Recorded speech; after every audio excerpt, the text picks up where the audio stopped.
I'm back with a review of the Spider-Man PS4 game that came out not too long ago. Now, let's get the obvious elephant out of the room here. You've probably noticed by now that I'm in a completely different location, but that's because I moved. Yes, I have my own place. Well, actually, I have a roommate. It's a friend of mine who I've known for about 2 years, going to the church that I've been going to for the past 2.5 years. We moved in together not too long ago, and we just settled in, and right now I'm trying to get acclimated, trying to get into a rhythm, so I apologize if there hasn't been that much content, but if you followed my Facebook page, I probably did mention on there that I was going to move into a new place. But bottom line, I moved, I'm settling into my new place, and what better way to start it off with a review of Spider-Man, the PS4 game. But in case you haven't played it by now and finished it, I would suggest playing it first, and then you come back and watch the review. But if you don't care about spoilers, and if you have played the game by now, let's talk about it. I was really looking forward to this game. I mean, I wasn't exactly all up on top of the world about it, but I was curious about it because you guys know this, but those of you who are new to my channel, Spider-Man is my favorite superhero of all time. I've loved him ever since the Tobey Maguire days. I went through all the highs and lows of the Spider-Man movies from 1 and 2 to 3 and then The Amazing Spider-Man, and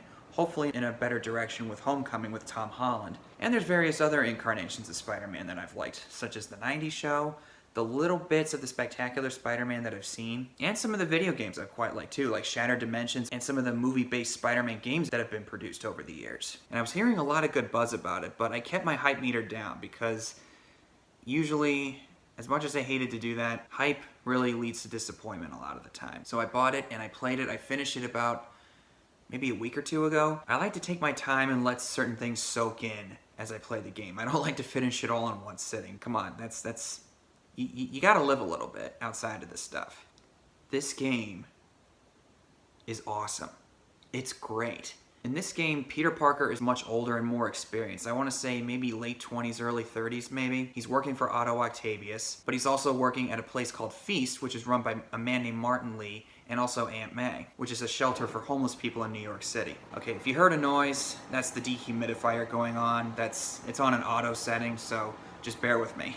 I apologize. Anyway, works for Otto Octavius, he works for a place called Feast. It's a homeless shelter, while also trying to balance his life as a superhero. And just like the Spider-Man 2 video game, it's a free-roaming, open-world type of environment. You get to swing around New York City, you encounter various people throughout the city, you go on various side missions where someone is calling down to you and say, "Hey, Spider-Man, help me out!" And that person might say, "Hey, my friend's missing. This is a picture I have of him. This is the last place I know him to be at." Or you might get flagged down by a cop who says, "Hey, there's a sniper tracking down the mayor's chief of staff and he could possibly kill him. Could you find him for me?" And there's also stuff like taking pictures of New York City landmarks such as the Empire State Building, Statue of Liberty, Brooklyn Bridge, various other famous spots in New York, and even some other famous spots in the Marvel lore if you're familiar with it, such as Avengers Tower or Doctor Strange's house, and even a place owned by Nelson and Murdoch. Daredevil fans, you know who those people are. And various crimes start to pop up throughout the city, such as carjacking, armored car robberies, situations where there's hostages, drug deals, muggings, and so on, just like the Spider-Man 2 video game. Except this time, you have a police scanner that tells you what's going on. And you encounter certain gangs such as the Kingpin's henchmen, Demon's Head, and Silver Sable and her mercenary army, rule of authority over the city. And there's even a mission where you can chase after these pigeons that this homeless guy is taking care of on top of a rooftop. And there's even little backpacks that Peter has from his past and you can look for throughout the city. And as you find these backpacks, it contains a little item, and Peter talks about the history behind that item, such as a late hospital bill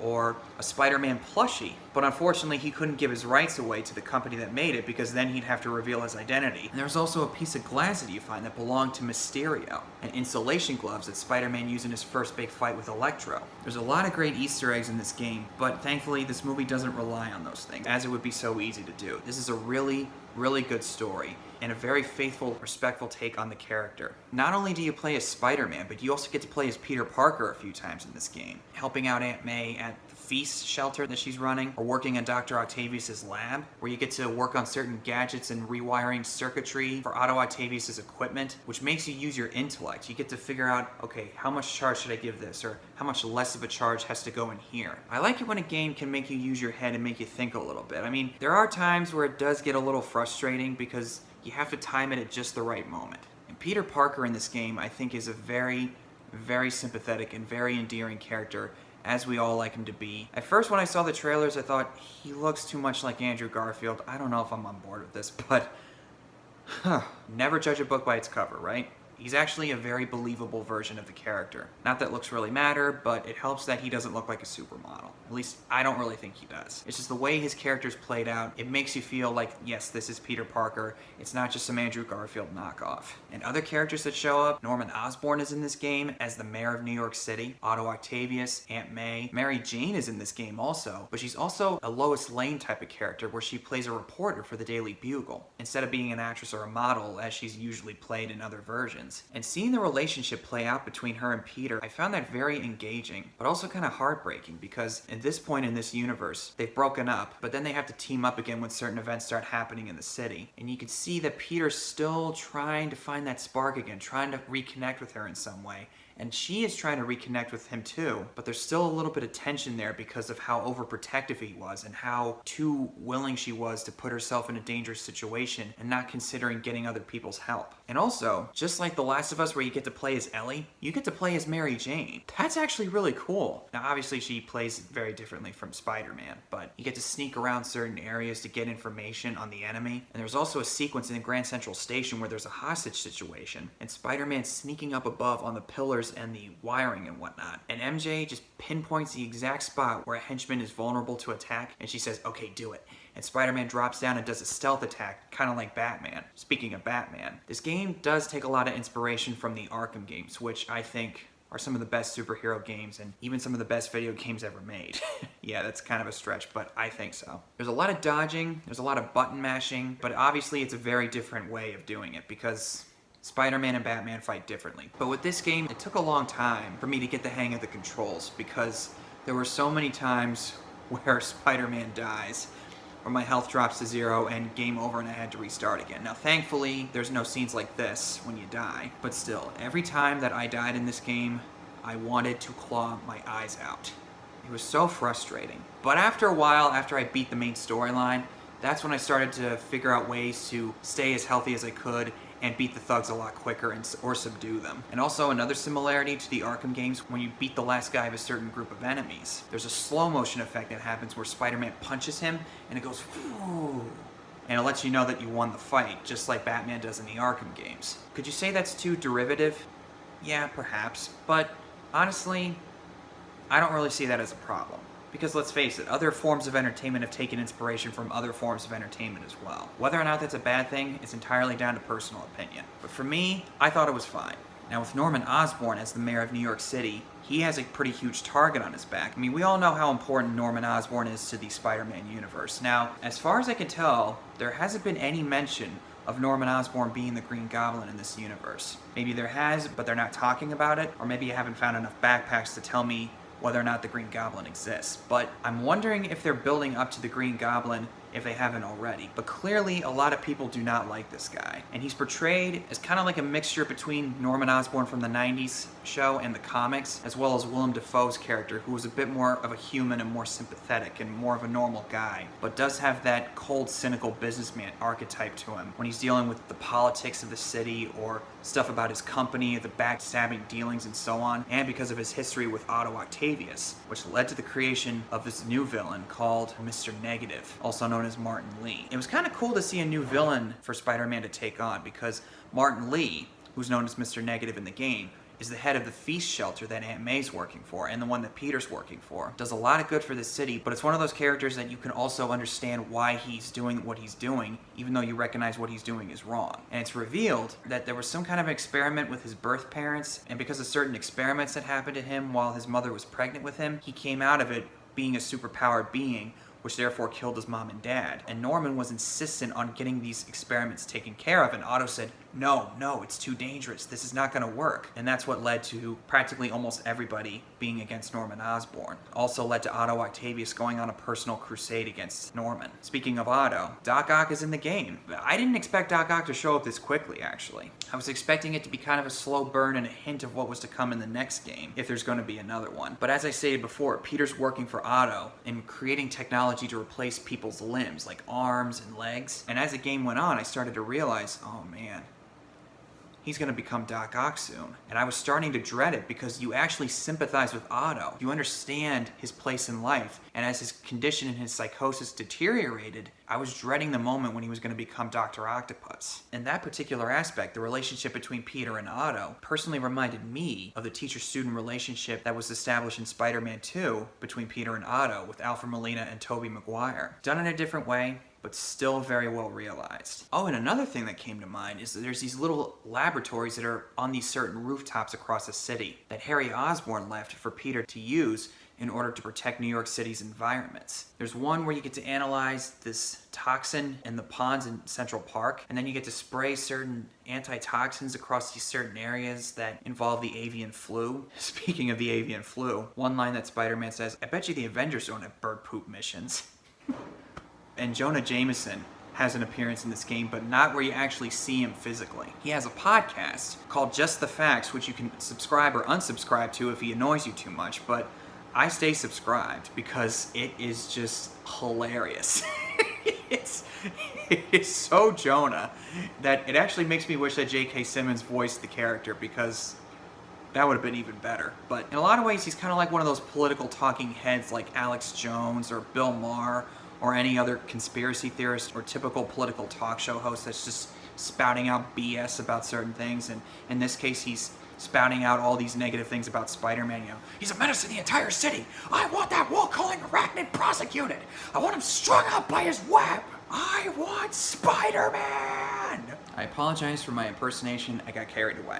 Now, since I mentioned Spider-Man 2 earlier, this game, I think in a lot of ways, takes a lot of stuff that the previous movies have had, but also does them in a very tasteful way, or actually improves upon them. There's some similarities with the Amazing Spider-Man movies that I noticed, but it's not done in a knockoff kind of way. There's a lot of villains that show up in here that kind of makes you go, oh, they did a Sinister Six thing, but the thing is, they do it right in this one. And like I said, Peter Parker does kind of look like Andrew Garfield, but not completely. He has a normal looking face, which I'm glad that they did. Not that looks are important, but I'm just saying.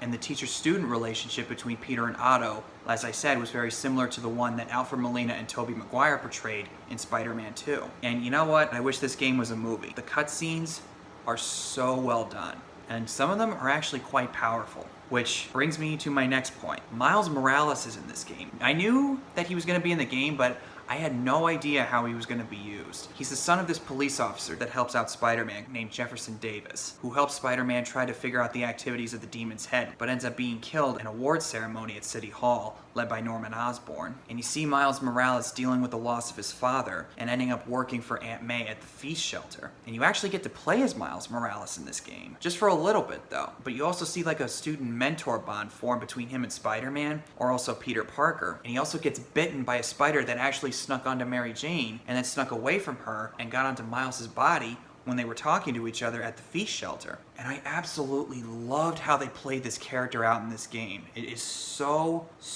beautifully done. I mean, I did not expect to care about Miles Morales in this game. Not that I hate the character, I'm just not that familiar with him, but a lot of people are hyping him up, and I don't really understand why. But this game, yeah, I know why. And I love the mid-credit scene where he shows Peter what's happening to him and how he's getting his powers, and how Peter decides, you know what?